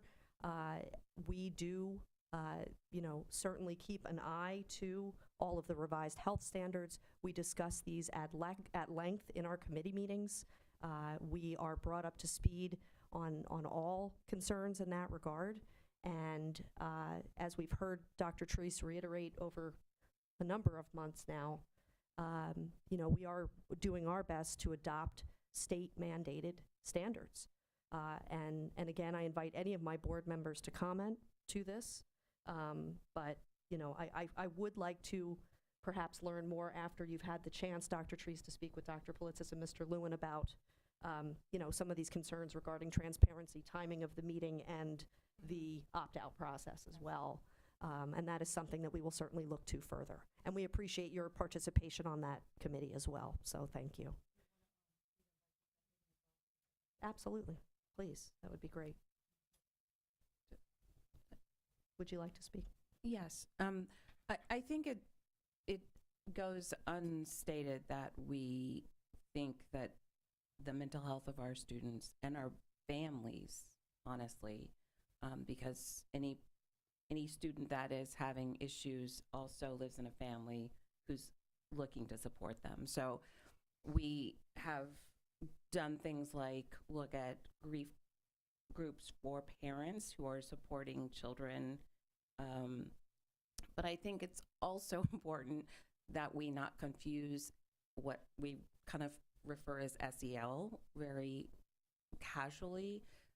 It's kind of gotten blended with some other language around diversity. This is about social emotional learning. How do we help our kids be healthy, safe, and recognize their own mental status when they're old enough, but be able to articulate it to their parents in a way that we can support them. So The only point that I want to make is acknowledge the amazing work our district does in this area. We all want more of it, and I'm sure we will all collectively put our heads together to talk budget and all of those types of things and the number of resources. But I do want to underscore that SEL isn't a casual throwaway for this district, and it is certainly not necessarily only about diversity. It is about mental health. And we mush them together. I think we take it casually and inappropriately so.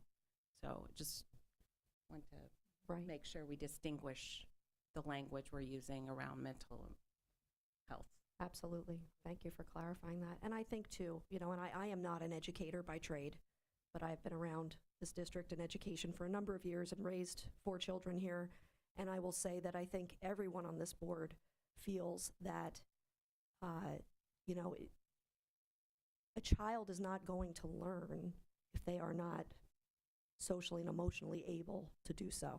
And so while we are here to teach and provide academic support to these students, none of that will matter if they can't learn in the appropriate way because they're not able to emotionally or otherwise. So it is something that we will continue to keep an eye to as a board.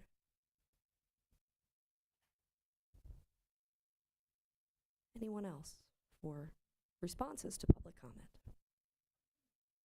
With that, we will officially close public comment session number 2 and move on to the business portion of the meeting. Are there any items of old business to bring before the board? Seeing none, we will move on to the consent agenda, the items marked with the asterisk. I will request a motion that the board approve the consent agenda items that have been marked. So moved. Second. Any further discussion? All in favor? Aye. Any opposed or abstaining? The motion carries. And first up, we will have Bill with his report for Finance and Facilities, please. Okay, thanks. So Finance Committee met this past week. Everything is on the consent agenda, but there were a couple of things that I wanted to point out. Number one, there was a change order for some work being done at Stony Brook. They found another issue, a lot of issues over there, but as work was ongoing, and there's some dampers that need to be repaired, so that's been added to the list.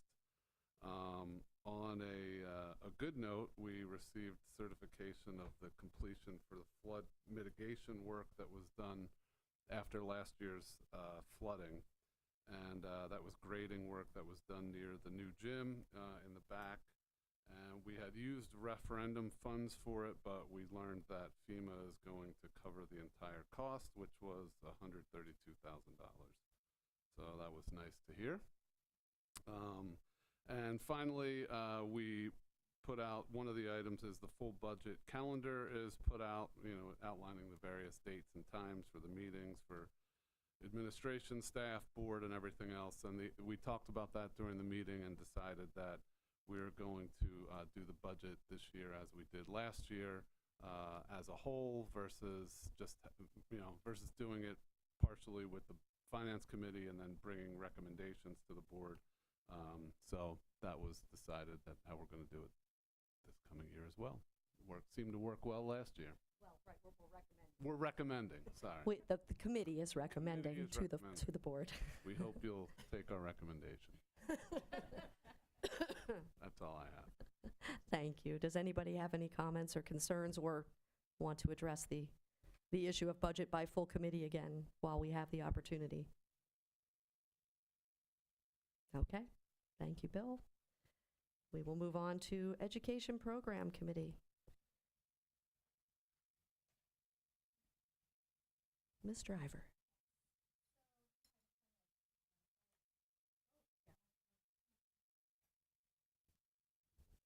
Are we on? Yes, okay. So we had quite a full meeting this last time. We had a proposal from the high school teachers for a new course that sort of makes the connection between service learning and some global issues, which sounded pretty exciting. We also had an update from the STEM facilitators, the elementary STEM facilitators, where they presented some of the things that they have done throughout the past year, which was super exciting. They had some very interesting things going, and although each elementary school was doing things that were very different, they were all were able to service the students and their needs in each of those buildings, and the students really got a lot out of it. It was really interesting to see. Dr. Blitzis talked with us about some field trip requests. The most exciting thing to me was that they're back and that the kids are able to, expand their education outside of the classroom and go and have some enriching experiences with some field trips. And then the last thing we discussed was open books, offered to send bundles of books to each elementary school to be housed in their media center, free of charge. So it was a donation. Ms. Baskins will vet the books using the evaluation rubric that we had discussed previously to make sure that they are, used appropriately. And so that was it. Thank you very much. Any questions for Andrea? Seeing none, we will move on to personnel, and I believe Ms. Smith is going to provide our report this evening. Thank you. So we met right before this meeting. We discussed our personnel and ECA agendas, which the bulk were due to adjustments made based on the HVEA ratification of the new CBA. So for the personnel agenda, it was graduate credits and attainment of graduate credits, and for ECAs, it was basically appointing all of the people and the staff in the new positions based on the CBA. We discussed the staff evaluation rubrics, which is an annual appointment that we need to approve. We talked about the CJ Pride annual membership. That is something that we've been part of for many, many years. And we talked about how we've grown so much in the state of New Jersey. It's no longer Central Jersey Pride. It is Central to Jersey. So the name has changed because so many schools are included, which is wonderful. We talked about the violence and vandalism report that was shared this evening. And lastly, we discussed the substitute nurse daily rate and the desire to increase that so that we can be competitive with neighboring school districts. So that's it. Thank you, Ms. Smith. We do have a number of items for action under the personnel agenda, so we will begin with the, I will request, we can do even the roll call? Okay, we're going to roll call all 5 points there on the agenda, all at once. We are efficient, if nothing else. So I will request a motion to accept the 5 items as listed on the agenda under personnel, and we will do so by roll call vote, but a motion first, please. Motion. Any questions or further discussion? Ms. Driver? Yes. Ms. Genovese? Yes. Mr. Herbert? Yes. Mr. Mason? Yes. Mr. Sawicki? Yes. Ms. Williams-Galliano? Yes. Ms. Lindthorst? Yes. Motion carries. Thank you very much. Moving on to community relations and Mr. Mason. Yes, thank you. So we had representatives from the Search Institute come to our meeting, and Heidi Kami came to the meeting as well to review the data from the survey we sent out in the spring for the behaviors and attitudes. Dr. Therese already covered it a little bit. There's going to be a webinar. They went over the data with us. It was very, very informative. I actually encourage all of you to come to the webinar. I think you actually might be surprised by some of the information based on what I hear. There really isn't much else to say on it except for come to the webinar and listen and see what these students are saying. And then before we all make our decisions and before we all come up and say this and that, we all have our opinions on everything, but let's hear what the students are saying, and let's keep an open mind about and let's listen to what's going to be said at this and what is being said, and then we can take it from there. So I encourage you all to come. John, can you clarify I know the Search Institute and what they do, or maybe Do you want to? We've been working with the Search Institute for years. They've developed the 40 assets that Heidi shares with ways that we can build, strengthen our students so that they don't engage in risk-taking behaviors. And the Search Institute has collected data over years across the country, groups of students from districts like ours, from other districts not like ours, and no matter what the district, they found that the more assets the students have, the less likely they're to engage in this risky behavior. And that's, having sex unprotected, having sex too young, and involved in drugs, violence, hitting each other, that sort of thing, hitting other people, all of those acts. But they also talk about, sort of how the students feel, or do they feel supported?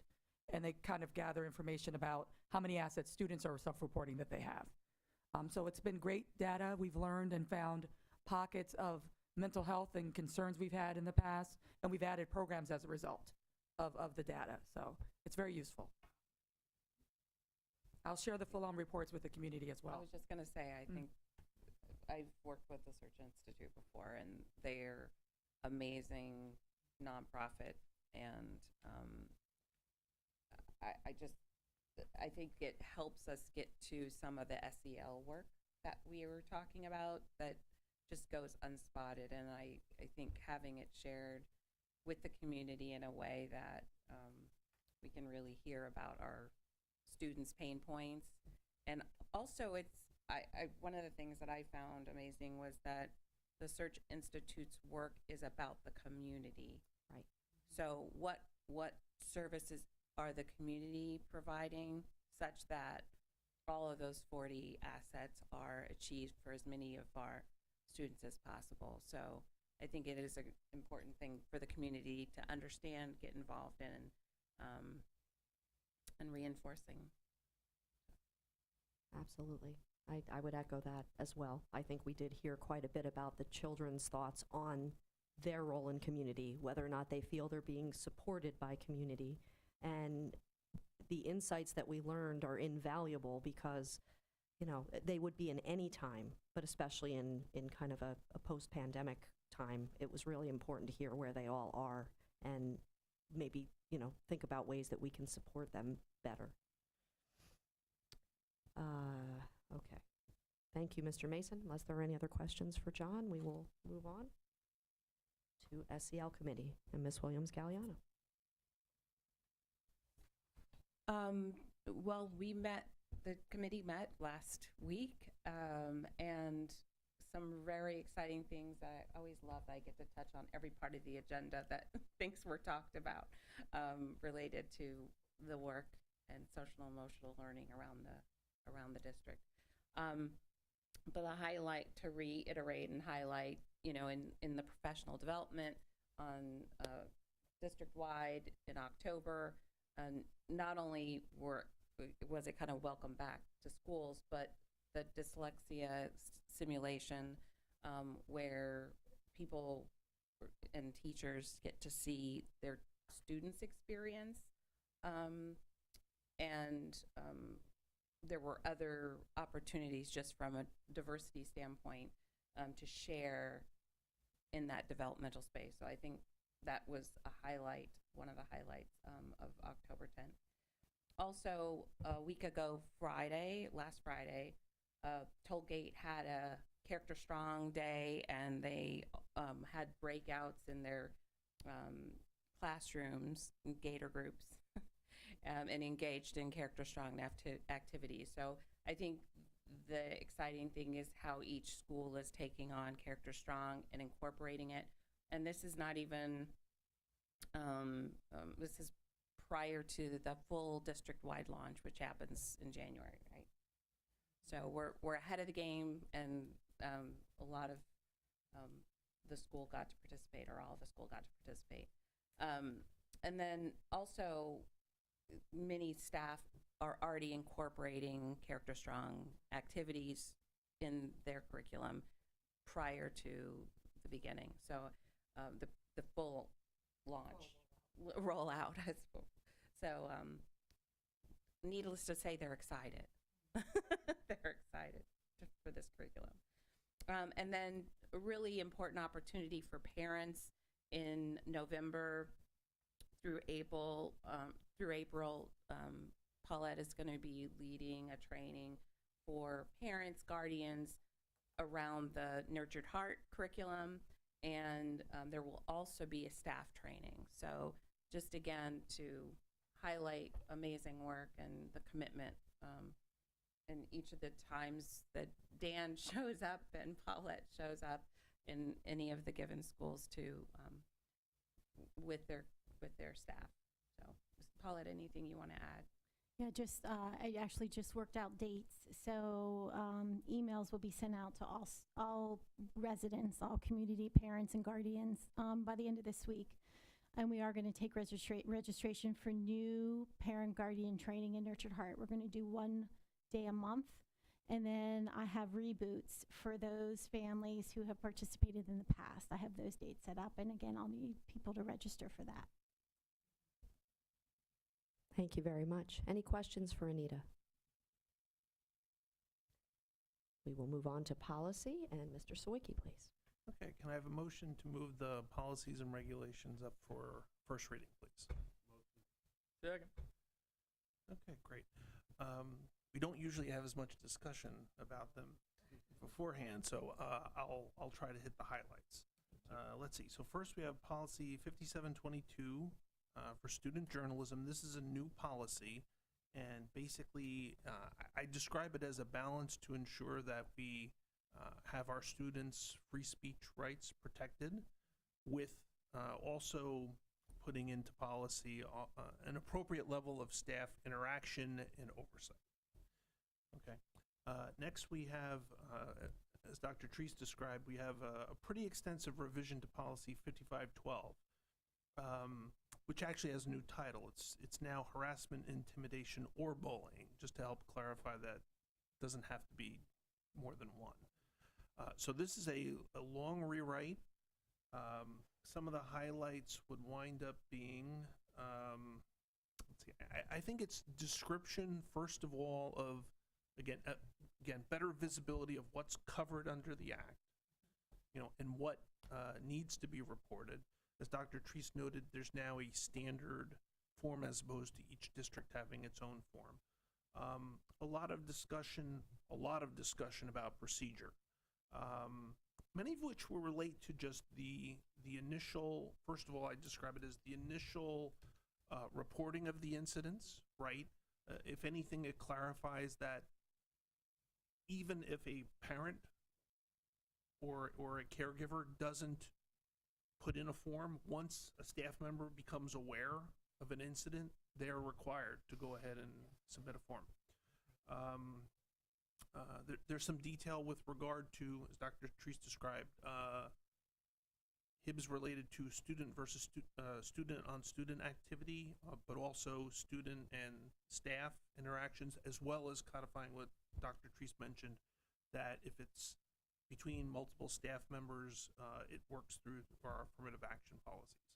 So quite a bit. We went through page by page. So we did make a couple clarifications, but I think what we have in there reflects our consensus. And then the last two are policy and regulation 2200 for curriculum content. These were relatively small changes put in by our policy service, but I will take note of Ms. Coach's comment. I do think I took a look. We should make sure for second reading that we are appropriate in terms of all our description of characteristics that can be sources of discrimination. So we'll take the feedback. Thank you. Okay, so we are recommending these for first reading, and we'll, for that one, we'll certainly clarify before second. Any questions for Mr. Sawicki? Okay, we can move ahead with our vote. I think he already made the motion. Oh, I'm sorry. All in favor? Aye. Any opposed or abstaining? Motion carries. Okay, can I get a motion to move the policies and regulations up for second reading, please? Motion. Second. Okay, so we have four that we had first reading last month. Policy 8550 for meal charges and outstanding food service bills.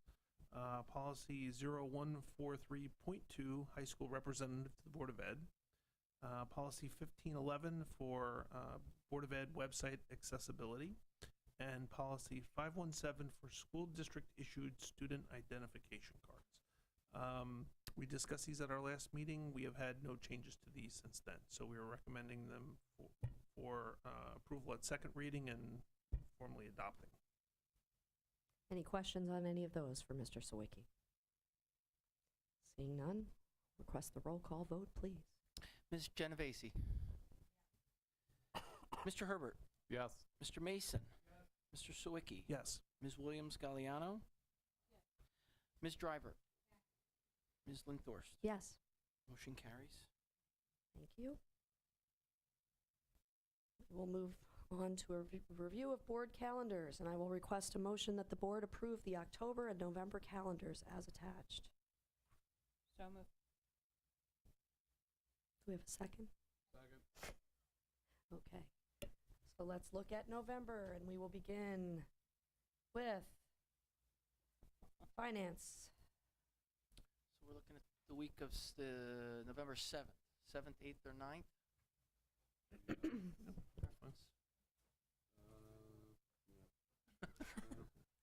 Jackie? Deb? Monday, the 7th? That's fine.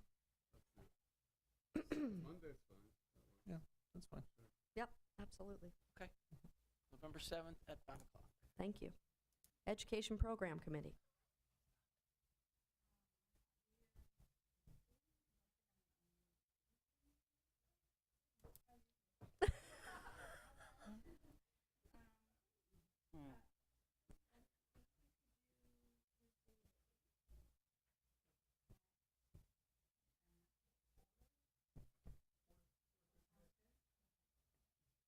Thank you. Tuesday, the 8th at 4 for Ed program. And community relations, do we typically try to do that? Yep. Mhm. Okay. And then 5. Or is that enough time? It should be, right? Or do you want to make it a little later? 5:30? I guess we just start after whatever time that is. Yes, yes, yes, yep. Absolutely. Personnel will be before the meeting on November 14th. Yes. SEL. At 10? I think it's already in, right? Yeah, 10 o'clock on November 10th. Thank you. And policy. I'll do November 4th. We can, but can we move it up to 7:30? Because I do have my roundtable at 9:30. Okay, so, yeah, does that work for you? Jackie, Alex is here, unfortunately. That's perfect. Okay. We'll hope that works for Alex. Okay. Okay, think we got everyone? Yep. All in favor? Aye. Aye. Any opposed or abstaining? The motion carries. I think I'm going to do any items of new business. I don't believe we have any this evening. So we will move into our third public comment session. Members of the public are invited to address the board on any matter for a maximum of 3 minutes during this portion of the meeting. You are asked to state your name, address, and municipality. In response to your comments, the Board of Education may respond or direct the superintendent to do so. The board may also opt to take the matter up at a future meeting so that the matter is researched by district administration. We ask that you sign in at the podium. Public comment is now open.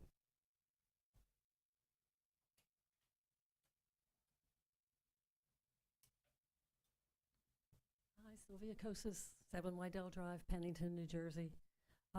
I just wanted to comment on the second item that was on the agenda for policy guide for curriculum content, section 2200. And the one suggestion that was added, it said summaries and course overviews of core curricula will be made available online to the public. And this is really a welcome step towards transparency and truthfulness in education, so I thank you for that. Many parents and guardians and community members have requested that the district website provide easy digital access to all teacher training curricular materials and to student curricular materials. But the terms summaries and course overviews may not sufficiently describe what should be included in these online documents. More specific details need to be written into that policy. Last December, I suggested that the board use a document developed by the Manhattan Institute. It's a guide for developing this online content. It's called A Model for Transparency in School Training and Curriculum. This policy step that you're taking is a change in the right direction. Digital access to this information brings our district closer to transparency that builds trust in our public schools. Please add, though, to this policy more robust and specific details to what is implied by summaries and course overviews. Perhaps this Manhattan Institute's model can help guide you in that process. And I do have copies for you tonight. Thank you. Thank you, Ms. Kosas. Anyone else for public comment?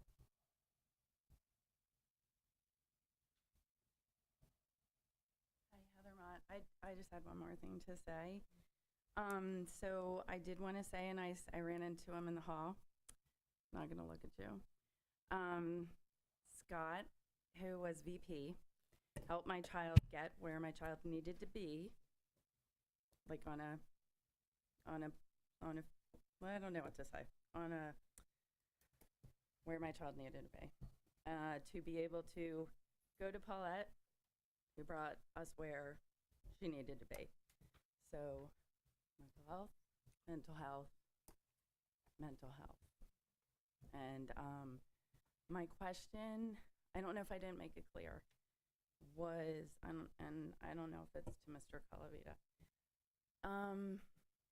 So what I want to know, and I don't know if I can be told this, is where does the money come from? Like, where do you decide where something you decided on the last meeting, where that money would come from for that? And where, like, let's say Paulette's saying those 2 teachers, and I've been there with 5 kids, I agree with her. They do need those teachers. And I know you leaned over and smiled. It's not funny. They need them. They don't need just paras and a teacher, and you know it too. Like, they would benefit. So I don't know which one of you would answer that, and I don't know if you can answer that to me. So I don't know if that's why it was looked over. And then also, thank you. That's who I couldn't look at because I kept it together. Ms. Mott, could you just clarify what you mean by, do you understand? Okay. You do. I knew you did. Heather, you're asking, is the funding, as we work through budgeting, because we're hoping to budget to continue the Rutgers clinician, where that funding's coming from? Is it coming from the pupil service budget, or where does it come from? Am I correct that that's what you're inquiring about? Yes, and thank you. And I want to add that I truly hope it's not, because I really believe all of you and that you do care about the mental health for these students, above and beyond, because I was called during COVID by many people in our baseball league, I'll be quick, who said, you have meetings every day for your kids? We get one for 20 minutes a week. This is special ed kids. So I know you do. I know you do. And thank you. I'm going to stop. Thank you, Ms. Write Mott. my name. So we don't know right this minute. We still have public comment? I don't know if there's anyone else for public comment. Do we have anyone else for public comment?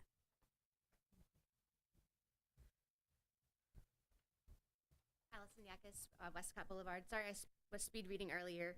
I just wanted to finish my one comment about the pronoun questions that the kids were getting repeatedly, and I don't know how often they get them at other schools, but I was going to say that one solution to the problem might be to add preferred pronoun in on-course for the students to just pick from a drop-down menu. And so they can fill it out if they'd like to do it. So it's very simple, just to, if they want to do that, they can do it. And it's a one and done, if desired, not over and over again in every classroom. This would make it a non-issue in the classroom, and the teachers wouldn't have to repeat each other over and over again and for each classroom. So if the kids could do that in on-course, then everybody could see it. The kids could see it, the teachers could see it, the parents could know. And I think it'd be nice to just spend time teaching our kids, not surveying them on their pronouns. I had a secondary question that's not related to this, but I had to, this one overflowed. I was just wondering, I heard several board meetings back, I don't recall exactly when, but there was a decreasing enrollment in the district. And I don't know if that is still true. I was wondering if you could answer that question, if it is true or isn't true. And I was also wondering if we do see decreasing enrollment trends, is there an action plan to address this? I'm just wondering if there's any kind of exit survey that families are provided with if they pull their kids out of public school and put them in private school, so we could know actually what the issues are and we could possibly address them to keep people from pulling their kids and putting them in private school and keeping them here in this wonderful district. Thank you. Thank you, Ms. Yakis. Anyone else for public comment?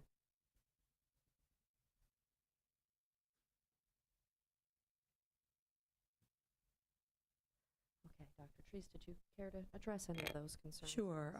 First, Ms. Mott, Ms. Kosis, thank you for your overview with the curriculum. All the guides are online, as we said, and curriculum are available for parents. We don't generally put out the full-on guides.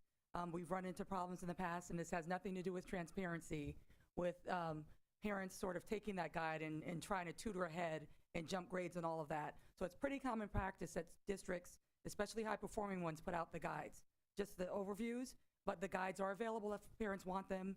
We send them on request, and I do believe you have most of them. So they're not as detailed as the guides that we saw when we were teaching back in the day that were like these booklets. They're not, and Ms. Driver's the teacher here, they are not that detailed anymore with backwards design model. They don't look like that. Teachers' lesson plans, their private lesson plans are not posted. Those are their private notes, but anything that's published in our district is available for parents, and they can ask, and teachers do provide those upon request. That addresses what I want to say to Ms. Kosis. Ms. Mott, we don't know where we're going to find the money to support this, but we are going to. That is not the place, right? Those are things that we have to provide to our students, and those are their special needs and their IEPs. So, we have to look through our budget and find where can we sort of trim the fat or tighten our belt or make this a priority over something else if this is what we profess that we really need to do. And we've done that in the past. We will do that in the future. So we work with our principals to find where can we find the money to do the work that we really need to do to support our kids. And this is a priority. Now, having a special ed teacher in every class is not something we were going to be able to do. Even if we wanted to, we couldn't find the teachers. We can barely find the teachers now to cover the classes we want to cover, even if we had all the money. The pipeline is struggling. There's no school in the United States that can do that. Yes. That I said in my ideal world, which it's not. Even if we posted the jobs, we couldn't fill them. Enrollment, Ms. Yakis, and thank you. Students can, you wanted to answer the on-course question. Yes, so thank you for that. We actually, on the teacher side, there is a drop-down menu, so when students enroll in the district, they can select their preferred pronoun. However, I'm looking at what parents and students see. It's not on that page, so that means OnCourse hasn't opened that up. So that's something that we can put in as a help ticket to OnCourse. So that is something that could be on that site. And our enrollment is growing a little bit, and it looks like it's going to grow more with the onboarding of these new developments. And we do get surveys. We have forms for parents that withdraw their students. And there's various reasons, and there's reasons that they need to meet the needs for their kids in other ways. But we do keep those. And that students, taking their kids out of district is not what's causing the shrinking enrollment. It's the lack of affordable housing for young couples moving in. It's very expensive to move here. And if you're a young couple starting your family, it's not affordable. But we did find a little bit of influx during COVID with folks moving from North Jersey, where these houses, believe it or not, are a bargain if you're moving from New York and North Jersey. So we are up past what we were the last 2 years. So that's We a are good also thing. seeing people hold on to their houses. Yes. They're not moving out when their kids graduate. They're Right. hanging on. I think that's it. And with that, public comment is now closed.